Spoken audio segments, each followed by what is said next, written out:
સૈન્યમાં ફરજ બજાવતા પિતાને મળવાની ઈચ્છામાં બે 9 વર્ષની બાળકીઓ મેઘાલય સ્થિત પોતાના ઘરેથી ચાલી નીકળી।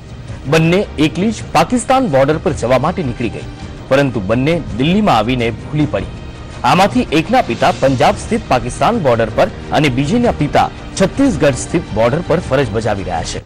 દિલ્હી પોલીસને મળી આવેલી આ બાળકીઓની કહાની સાંભળી સીઆરપીએફના જવાનો પણ દંગ રહી ગયા। અનિશા અને પેમા શેરપા નામની આ બાળકીઓ 4 ઓગસ્ટે ઘરેથી નીકળી હતી અને 6 ઓગસ્ટે દિલ્હી પહોંચી હતી।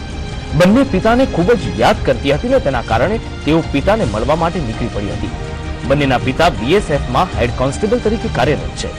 દિલ્હી સ્ટેશન પર આરપીએફના જવાનોને બંને બાળકીઓ મળી આવી હતી। તેમણે બંનેની વાત સાંભળીને તરત જ ઉપરી અધિકારીઓને જાણ કરી। રાત્રે બંને બાળકીઓના બીએસએફની મહિલા બટાલિયનને સોંપવામાં આવી અને બીએસએફના અધિકારીઓએ તાત્કાલિક પ્લેન દ્વારા બંનેના પિતાને બોલાવ્યા અને બંનેને 1 મહિનાની રજા આપી દીધી। આમ બીએસએફના કારણે બંને બાળકીઓની પિતા સાથે સુખદ ભેટ થઈ।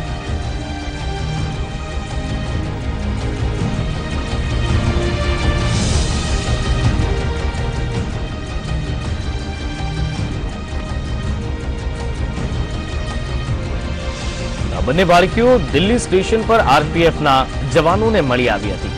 આરપીએફે શિલોંગ પોલીસને ફોન કરી અને જાણકારી આપી હતી।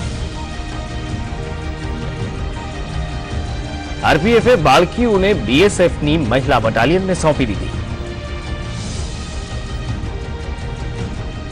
બંનેના પિતાને બીએસએફે પ્લેનથી બોલાવ્યા।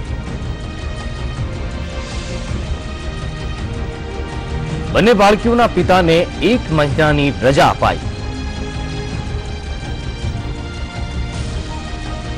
બીએસએફે બાળકીઓની પિતા સાથે મુલાકાત કરાવી।